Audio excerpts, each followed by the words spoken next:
Wa kana mulkuhu 400 sanah. Begitu disebutkan dalam kitab sejarah. Wa kana mulkuhu 400 sanah. Dia berkuasa 400 tahun lamanya. Penguasa tunggal syarqan wa gharban. Dari mulai belahan timur dunia sampai ke barat. Tunduk dalam kekuasaannya. Lalu kemudian datanglah Nabi penyeru kepada tauhid menghadap penguasa yang hebat, raja segala raja di atas dunia. Menyembahlah kepada Allah. Lalu apa jawabnya? Dengan sombong dan angkuh dia berkata, Arabbun ghairi, Arabbun ghairi, adakah Tuhan lain selain aku? Adakah yang lebih berkuasa di dunia ini selain aku? 400 tahun membuat dia merasa bahwa dia Tuhan. Sampai-sampai keluar dari mulutnya, Arabbun ghairi, adakah Tuhan selain aku? Lalu kemudian apa yang terjadi? Allah subhanahu wa ta'ala mengirimkan ba'udah. Dalam Al-Quran Allah mengatakan tidak malu menciptakan ba'udah, nyamuk. Inna Allah la yastahi ayyadriba masalam ma ba'udah. Allah tidak malu menciptakan seekor nyamuk. Wa ma fauqaha, lebih kecil daripada nyamuk. Apa yang terjadi? Nyamuk itu masuk ke dalam lubang hidungnya, terus ke dalam batang hidungnya, sampai ke otaknya. Dan nyamuk itu pun menggigit otak di kepalanya. Lalu kemudian dia mengambil martel memukul-mukul kepalanya. Sampai orang-orang di sekelilingnya menyangka dia gila. Sampai dia habis usaha. Makin sakit. Tak dapat dirasakan. Tak dapat diceritakan. Tak dapat diungkapkan bagaimana rasanya. Dan akhirnya dia pun mati. Dicatat dalam sejarah. Dia bernama Namruz. Begitu Allah bercerita tentang orang-orang angkuh dan sombong. Dia tidak mati disambar petir. Dia tidak mati ditimpa batu besar. Dia tidak mati karena sesuatu yang hebat. Tapi dia mati karena makhluk yang hina. Yang kita pun dapat membunuhnya dalam satu kali tepukan. Berpuluh nyawa nyamuk akan mati. Tapi begitu Allah Ta'ala ingin menunjukkan kesombongan, keangkuhan orang-orang yang merasa dirinya Tuhan. Jawabannya adalah kuasa Allah Subhanahu wa Ta'ala. Hari berganti, musim berubah. Dunia ini diisi oleh orang-orang yang angkuh dan sombong. Selesaikah dunia dengan matinya Namruz? Tidak. Lahir lagi generasi yang lebih canggih daripada Namruz.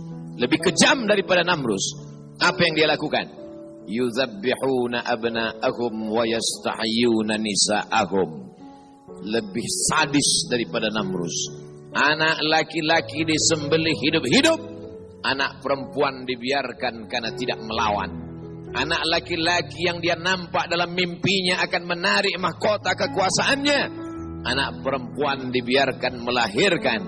Sampai pada akhirnya ketika dia berkata dengan lantang, kalimat berbeda, substansi makna yang sama. Ana rabbukumul a'la. Ana, aku, rabbukum, Tuhan kamu, a'la, yang paling tinggi. Ternyata kekuasaan boleh, bisa merubah makhluk merasa menjadi khalik.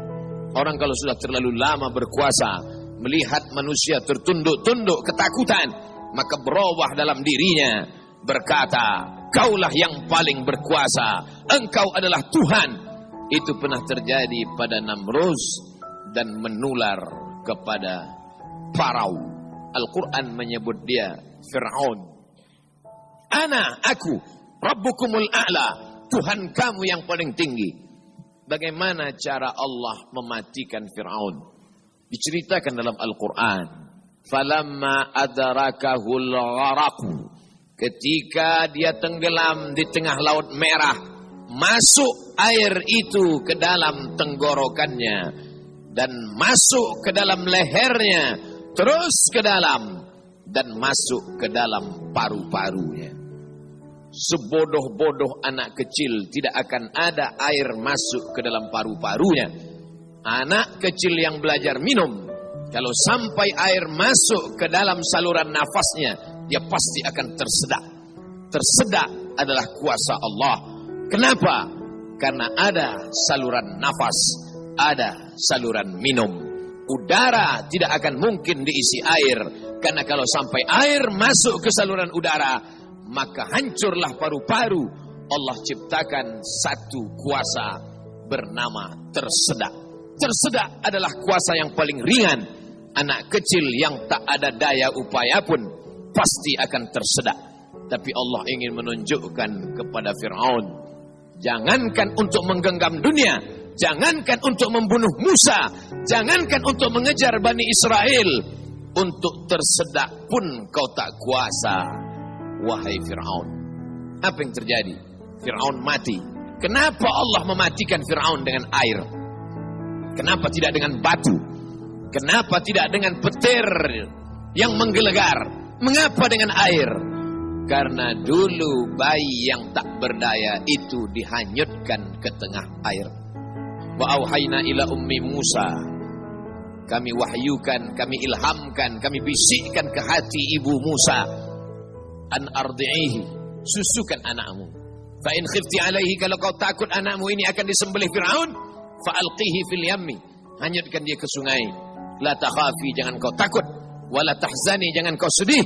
Inna radduhu ilaiki, kami akan mengembalikannya kepada engkau sesuai dengan cerita yang kami kehendaki. Waja'iluhu minal mursalin, dan kami akan menjadikan dia salah satu daripada rasul yang kami pilih.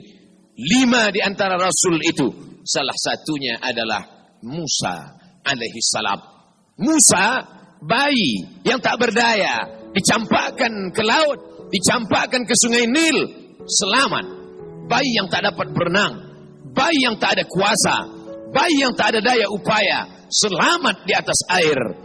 Tapi penguasa, raja di atas raja, segalanya bukti-bukti kuasanya sampai hari ini menjadi bukti. Satu di antara 7 keajaiban dunia adalah piramid yang dibangun oleh Fir'aun. Tapi ternyata air yang dulu menyelamatkan bayi Musa, air yang sama menenggelamkan Fir'aun yang amat sangat berkuasa.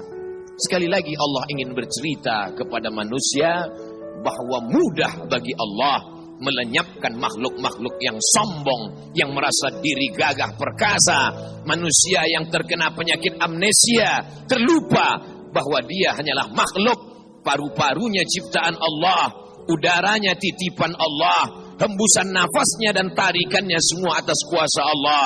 Mestinya dia berkata, la haula wa la quwata illa billah. Berakhir episode Fir'aun. Selesaikah dunia? Tidak. Muncul lagi mereka yang sombong-sombong. Macam-macam nama sejarah mencatat. Abu Lahab dengan bangganya berkata, sebelum Abu Lahab datang lagi seorang pria perkasa dengan tentara bergajahnya bernama Abrahah. Dia ingin memindahkan Ka'bah karena baginya bisnis di Makkah harus dialihkan. Nun jauh di Yaman, berseberangan dengan Laut Merah, menyeberang ke Afrika. Maka ini Ka'bah harus dihancurkan. Dia bawa pasukan bala tentara, sampai akhirnya pasukan gajah tidak ingin bergerak. Gajah makhluk Allah, binatang, tahu mengenal Allah subhanahu wa ta'ala. Dia paksa gajah itu berdiri dengan pawang-pawangnya. Akhirnya gajah itu berjalan karena amat sangat terpaksa dan di bawah tekanan. Sampai akhirnya apa yang terjadi? Datang Abdul Muttalib membawa kunci Ka'bah. Dia serahkan kepada Allah. Dia katakan di depan pintu Ka'bah, inna lihadzal baiti rabban yahmi. Sesungguhnya Ka'bah ini ada Rabb, ada Allah yang menjaga dan memeliharanya. Bukan aku yang menjaganya, kuserahkan kepada penjaganya. Inna lihadzal baiti rabban yahmi.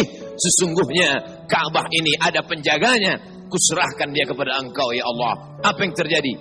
Fa-arsalna 'alaihim tayran ababil.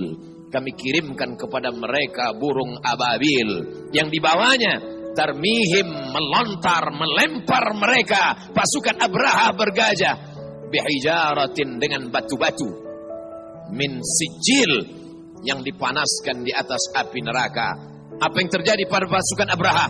Faja'alahum ka'asfim ma'kul.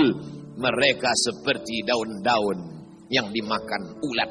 Tahun peristiwa itu terjadi disebut dengan Amul Fil, tahun gajah, tahun kelahiran Sayyidina wa Maulana Muhammad sallallahu alaihi wasallam. Hari berganti, musim berubah, isi dunia sebenarnya itu-itu saja, namanya berbeda, tapi sebenarnya makhluknya itu-itu saja.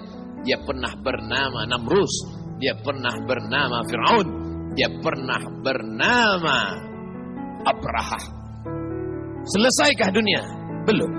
Dunia terus berlanjut, melahirkan makhluk-makhluk. Ada yang rendah hati dan tawadu, ada yang zuhud dan ridha, ada yang mencari kemuliaan Allah, ibtigha'a mardatillah. Tapi ada yang dititipkan harta dan kuasa. Pertama dia merasa dia punya, lama-lama dia merasa alam semesta pun bersimpuh sujud di kakinya. Karena dia lihat tidak lagi ada orang yang berani mendongakkan kepala, tidak lagi ada yang berkuasa, tidak ada lagi yang berani bersuara keras, lantang, semuanya ketakutan. Sampai akhirnya dia berkata dalam hati, aku adalah penguasa jagat raya. Kemana mereka semua? Mati. Ketika penguasa-penguasa dunia modern dengan kecanggihan teknologi berkata, kami bisa menangkal gempa. Gempa sebagaimana apapun kuatnya bisa kami atasi. Ternyata begitu ujian Allah itu datang, bangunan yang mereka bangun porak-poranda, hancur berkeping. Datang lagi satu penguasa berkata, kami yang paling banyak jumlahnya di atas dunia, kami yang bisa menguasai alam semesta. Mana itu Tuhan? Mereka tak pernah mengenal Tuhan, karena mereka adalah komunis, karena mereka adalah ateis. Bagi mereka agama itu hanyalah candu. Orang yang terkena narkoba bagi mereka sama dengan orang yang dimabuk oleh agama. Karena bagi mereka agama ini hanya opium saja. Manusia yang stres, manusia yang depresi, lalu dia menjalankan agama.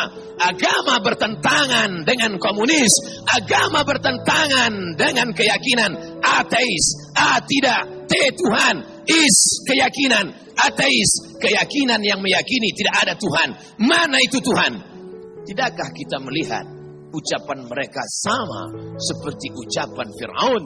Yang keluar dari mulut mereka sama seperti yang keluar dari mulut Namrus. Mana kuasa Allah? Allah mengirimkan bakteri-bakteri kecil. Kuasa itu pun roboh, hancur